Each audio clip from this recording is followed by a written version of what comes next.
Bismillahirrahmanirrahim. Assalamualaikum warahmatullahi wabarakatuh. Alhamdulillah hamdan wa syukran lillah. Allahumma salli wa sallim ala sayyidina Muhammadin wa ala alihi wa sahbihi ajma'in.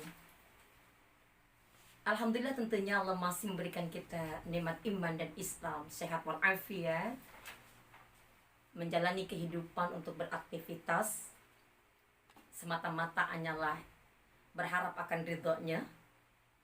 Ketika kita melakukan segala sesuatu berharap dan bersandar akan ridhonya, insya Allah yang kita jalankan adalah sebuah kebaikan dan keberkahan. Salawat bermahkotakan salam terlimpah kepada baginda Nabi Muhammad sallallahu alaihi wasallam. Mudah-mudahan kita semua mendapatkan syafaat hatta yaumil qiyamah. Jamaah sekalian, sudah beberapa minggu kita menjadi murabbi untuk anak-anak kita. Tentunya banyak ilmu yang kita dapatkan ketika kita di rumah menjadi seorang guru yang multi talent, yang bisa untuk semuanya.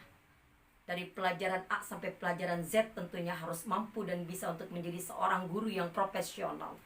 Walaupun mungkin kemarin kita belum, tapi paling tidak adalah kita belajar ketika adanya virus corona yang luar biasa. Sampai saat ini pun anak-anak kita masih belum aktivitas di sekolah, tapi paling tidak dia belajar dari seorang uminya yang hebat dan luar biasa. Hari ini tentunya judul yang Umi berikan, solusi untuk mendidik anak. Di dalam Quran surah Luqman ke-13, A'udzu billahi minasyaitonir rajim. Bismillahirrahmanirrahim. Ya bunayya la tusyrik billahi innasyirka la dzulmun adzim. Sebagaimana tentunya Quran surah Ibrahim yang ke-40. A'udzu billahi minasyaitonir rajim. Bismillahirrahmanirrahim. Rabbi ja'alni muqimas shalah wa min dzurriyyati rabbana wa taqabbal du'a. Sebagaimana tentunya kita tahu betul bagaimana kita mendidik dan mengajarkan anak-anak kita. Kalau dilihat dalam Quran surah Luqman, yang mengajarkan, yang memberikan potensi tentang keimanan, ketauhidan dan akhlak adalah ayah. Dia berperan penting untuk mencetak generasi robbani. Maka ketika kita mendidik anak, menyekolahkan anak, membesarkan anak bukan untuk menjadi seorang sarjana, tapi membesarkan anak untuk menjadi pembangun peradaban dunia. Tentunya hal ini didasarkan dengan sebuah pemahaman akan agama yang berdasarkan dengan keimanan, ketauhidan. Ketika anak kita berumur 7 tahun, bukan kita mengajarkan doktrin, sebuah pemaksaan, tapi mengajarkan sebuah akidah, penanaman akidah yang kuat untuknya. Anak umur 7 tahun, dia belum mengerti banyak. Egosentrisnya, individualitasnya masih sangat kuat. Maka tentunya yang pernah Umi sampaikan ketika Ibnu Khaldun pun menyampaikan, fase anak tentunya dari mulai anak 1 sampai dengan anak 11 tahun, dia adalah seorang raja yang harus dituruti perintahnya. Tapi dia akan menjadi seorang raja yang bijaksana karena dia punya patih yang bijaksana, yaitu ayah dan ibunya. Yang kedua adalah ketika dia udah mulai balik umur 12 tahun sampai dengan umur 17 tahun, dia adalah seorang hamba yang sudah mulai memahami, mengerti akan tanggung jawab, akan sholatnya, akan saumnya, akan ibadah-ibadah yang lainnya. Hamba. Kalau dia tidak mengerjakan, dia paham bahwa dia akan dihukum. Maka yang ketiga adalah anak menjadi menteri. Dia udah mulai berpola pikir yang lebih luas lagi. Maka tentunya kita orang tua mendampinginya. Tugas orang tua bukan memberikan pengetahuan yang banyak, yang berkembang banyak, bukan itu saja, tapi tugasnya orang tua adalah menanamkan akidah yang kuat untuk anak-anak kita, agar anak-anak kita menjadi orang yang gampang, mudah menghadapi sebuah persoalan atau masalahnya yang dihadapi. Berbagai macam masalah yang dihadapi. Tentunya hal ini yang didapatkan dari nilai-nilai kehidupan yang diterapkan di rumah. Dan Umi percaya jamaah semua sudah memberikan itu untuk anak-anak kita. Lalu Umi, apa sih dan konsep apa sih yang diberikan kita orang tua agar bisa perkembangan itu secara menyeluruh didapatkan? Seorang ilmuwan menyampaikan ada 8 konsep fitrah yang harus diberikan untuk anak-anak kita. Yang pertama adalah keimanan, yang tadi Umi sampaikan. Keimanan, pokok yang utama.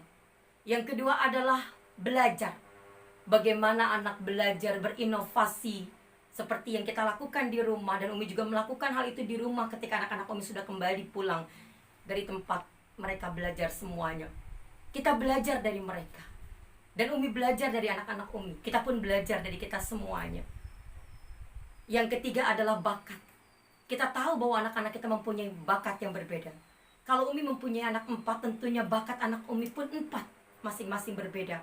Seperti yang kemarin Umi sampaikan. Bahwa Allah adalah fatabarakallahu ahsanul khaliqin. Sungguh Allah adalah pencipta yang paling unik.